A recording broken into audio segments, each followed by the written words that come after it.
In Grand Theft Auto San Andreas, CJ can do just about anything. You want to jack a car? Well, obviously it's Grand Theft Auto. Well, how about stealing a $60 million jetpack from a top secret government facility?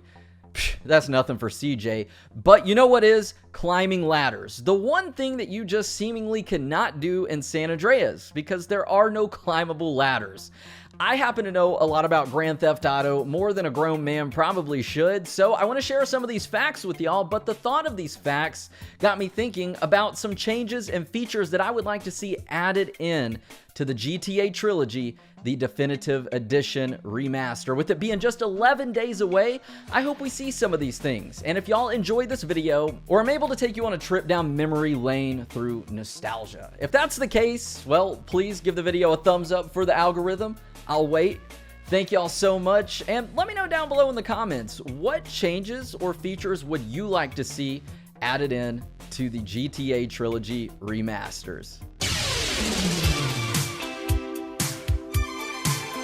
In Grand Theft Auto 3, the Dodo is the only flyable aircraft, but there's a catch. Its wings are clipped, causing it to be very difficult to pilot. The name of the aircraft is even derived from the flightless bird of the same name, you dodo.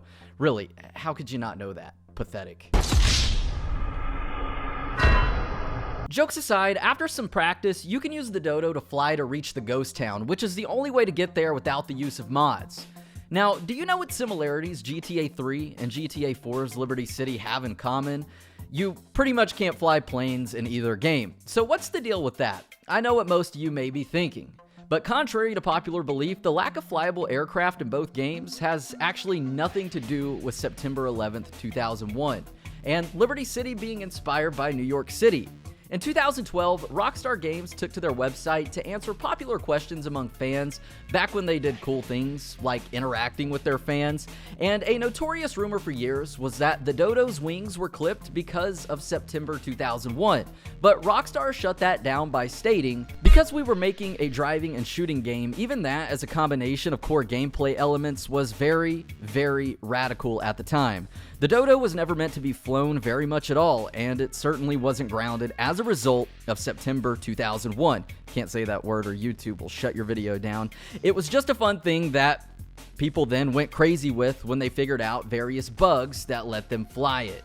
So with that being the case, I think it would be interesting to see a classic Dodo in the game that we could fly with the clipped wings, but also a normal version. That way we could fly around and check out places that are pretty cool that you normally wouldn't see, like the inside of the arena or the stadium. And you can see that there's even some words, my last name, written on the seats. So cool little views like that I think would be amazing, and even being able to get to Ghost Town just for nostalgia's sake. It's no secret that Claude from Grand Theft Auto 3 and Tommy Vercetti from Vice City cannot swim. And that's still so ironic. Two badass dudes from the gutter all but take over two major cities, criminal underworld, fend off endless waves of goons. Hell, even Tommy can fall off a skyscraper and barely take any damage. But these dudes can't swim. Now, let's be real. The real reason behind this is most likely due to technical limitations at the time. In 2001 and 2002, the world of video games was way different and less popular than it is now. Grand Theft Auto was just taking off at this point and had yet to amass the level of popularity it has today. Fortunately enough for fans, however, Rockstar Games has provided a reasonable explanation that makes sense as to why our favorite protagonists cannot swim. And these can be found in promotional pre-release websites for Grand Theft Auto 3 and the game manual included in the physical copy of Vice City. So in a promo website pre-release for Grand Theft Auto 3 from April 2001, we have a Liberty Tree article parody of a newspaper, and it's titled "Pollution, Not Bad for Health."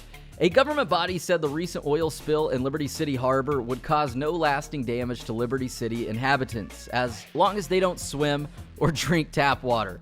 The oil spill, which environmental agencies claim is a direct result of the deregulation of the Liberty City Harbor Authority and the closing of the pilot's office, has led to a black film enveloping the harbor and occasional flash fires on the surface. The government official noted these flash fires are harmless unless you get burnt and are very reminiscent of the Irish phenomenon of Will-o' the Wisp. It is a great treat for all of Liberty's inhabitants to see such an ancient tradition being played out in our harbor. The oil spill will pose no immediate threat to humans unless they like swimming in oil. While any animal stupid enough to live in that harbor got what it deserved, this spill is nowhere near as serious as the pollution leak of 1988. So I don't know why people are complaining. And that right there is an amazing satirical piece from Rockstar Games as to why you cannot swim in Grand Theft Auto 3. As for Vice City, it's a bit different. It's a little more scaled down, but it still gives us an explanation as to why we can't swim. So around Vice City in the waters, you can see sharks swimming around, but they are harmless. They don't touch you, obviously, because if you get in the water is what takes you out. But in the physical copy of Vice City, in the game manual, we see a nice welcome to Liberty City or Vice City guide, and in there it states, shark attacks off Vice City happen a few times a year. And there are more sharks out there than you would like to think. Best advice, stay out of the water. So that's why you can't swim in Vice City. So that aside, obviously the irony of two major criminals who can't swim taking over the towns and the world and cities, I would hope to see this feature implemented. It would be amazing just to be able to swim around. Now, one of the most prominent features missing from Grand Theft Auto 3 is actually something very simple, and that's motorcycles. Strange, right? The technical reason for this is due to the physics engine not yet being capable of handling bikes. And obviously this would change 1 year later with the release of Vice City, but it wouldn't be until 2005, 4 years after the release of Grand Theft Auto 3, that Rockstar would give fans an explanation as to why there are no bikes in Grand Theft Auto 3. And just like GTA 3 in the form of a Liberty Tree article explaining why you can't swim, a Liberty Tree article in Liberty City Stories game manual also explains the reasoning behind no bikes in 2001 Liberty City. And this headline is titled, Motorcycles blank blank and must be banned, say protest group. And a protest group by the name of ARSE, A-R-S-E, short for American Road Safety for Everybody, has protested in Liberty City that all bikes, motorcycles, and two-wheeled vehicles need to be banned because they are the #1 killer in the city and they need to go. And this started in 1998 when Liberty City Stories takes place, and would take place or extend out until 2001, giving a comedic explanation as to why there are no bikes in Liberty City. Now, with the trilogy, however, being that the technical reason why there are no bikes is probably not an issue anymore, I would hope to see the addition of a few bikes to Liberty City. Because the trilogy is a remaster and not a remake, I'm not getting my hopes up here, but let's talk about Claude's voice. Rockstar has mentioned in the past that at no point did we plan for Claude to have a voice or even design how a speaking protagonist would be implemented until Vice City. Because of Claude's inability to speak, he never officially had a name until his cameo in GTA San Andreas. Fun fact. So for 3 years, Claude was simply known as the silent protagonist. What is interesting, however, is that Rockstar clearly stated that they had no plans for Claude to have a voice. But in an asset disc that Rockstar personally handed out to vendors at E3 2001, and that I was fortunate enough back in 2019 to get a copy of, the GTA 3 trailer included in this disc from Rockstar features Claude with a voice reused from Grand Theft Auto 2. I've done a dedicated video on this, but it's still interesting, and even though it is a reused soundbite, Rockstar did say on their website that this was fake and the voices were added at a later date.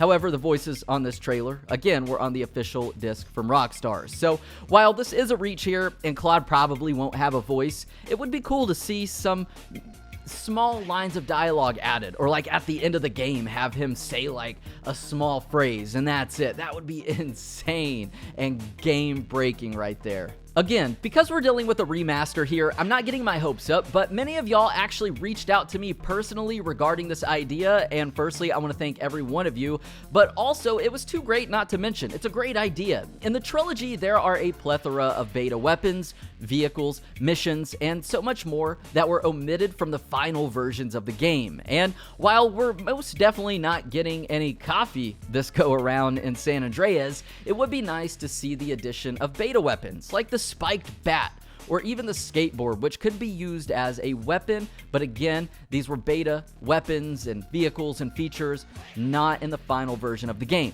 but it would just be a nice feature to have. It would be something new, and it would just make the game that much more fun. The music of Grand Theft Auto is a vital part of the series' success. Without the radio stations and iconic music, there would be no way to capture the culture in the period of time that each respective game takes place in. I mean, imagine playing Vice City, but when you gain access to Tommy Vercetti in the first mission and the first time you set foot on the ground in Vice City, you get in the car outside Kim Rosenberg's office and there's no Billie Jean on the radio. I can't fathom that, and I don't think that's the nostalgia factor speaking. Imagine GTA San Andreas without It Was a Good Day by Ice Cube as you bump through Grove Street, or being way out in the desert listening to Horse with No Name. Imagine those songs being non-existent and it just being radio silent.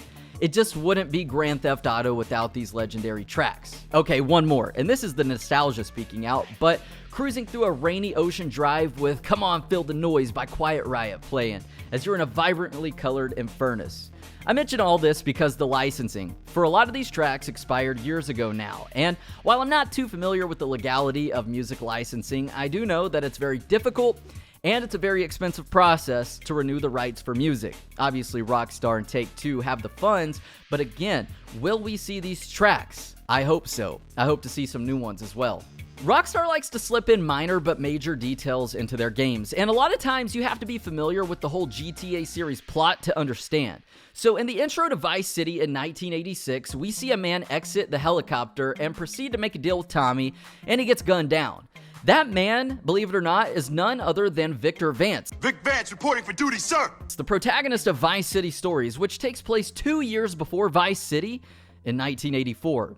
Albeit these two games take place 2 years apart, they were released 4 years apart in real life, and in that time frame, Rockstar completely remodeled Vic's character, and he has a different voice actor. Not too many fans of the series know this detail, and to confirm it, Rockstar answered on their website in 2009 stating, "Yep, that's Vic. After having been dragged back into the Vice City criminal underworld by his brother Lance following the events of Vice City Stories, Vic Vance dies in the ambush that occurs in the opening scene to Vice City." So my thing here is, will we see the Vic Vance that we know from Vice City Stories remodeled in the intro cutscene to Vice City? That's a minor detail that, again, Rockstar slipped into Vice City or created that narrative, but again, will they add to that in this remaster by updating that specific model?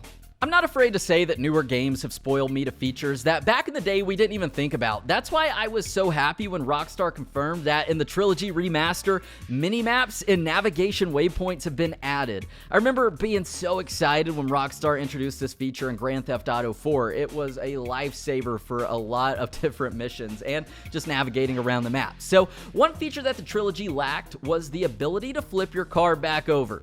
In the newer games, it's simple, but due to the disastrous vehicle controls in these other games, it's very, very easy to flip your ride. And when you flip it, there's no ability to back it up and reverse it, Terry.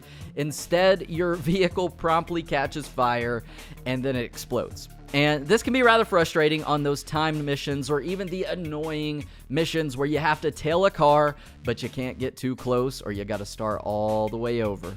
And lastly, according to this random image I saw on Twitter, and I know what you're thinking, just give me a minute to explain. Certain NPC dialogue has been removed from GTA San Andreas. A mission has been omitted from Vice City, and changes to a certain logo on a character's shirt have been made in Vice City as well. These changes were all made because of events and things that are now outdated and deemed offensive. And this is pretty compelling, being that it's Grand Theft Auto we're talking about here.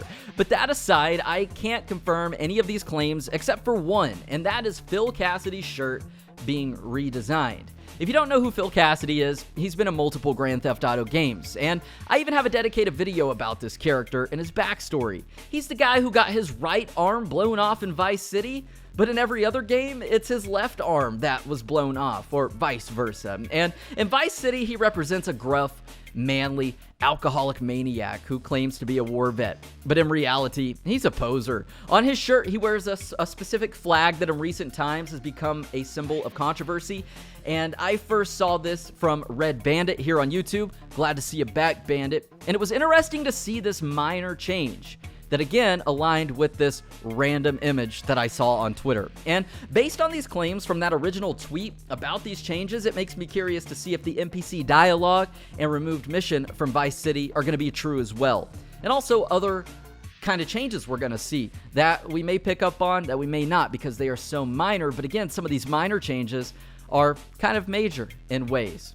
While that was a long and detailed list, it's amazing that Rockstar provides us with details and backstories regarding things like not being able to swim in the early Grand Theft Auto games. Even though it was due to technical limitations, it's cool to see Rockstar give us a canonical in-game reason as to why. So I hope to see all of these changes and features implemented into the definitive edition. While I'm not getting my hopes up, again, it would be amazing to see. So let me know what y'all think down below. I'm going to read through all your comments. Subscribe if you haven't done so yet, and drop a like for the algorithm. And well, until next time, thank y'all for tuning in. I love you so much, and I hope to see y'all in the next episode.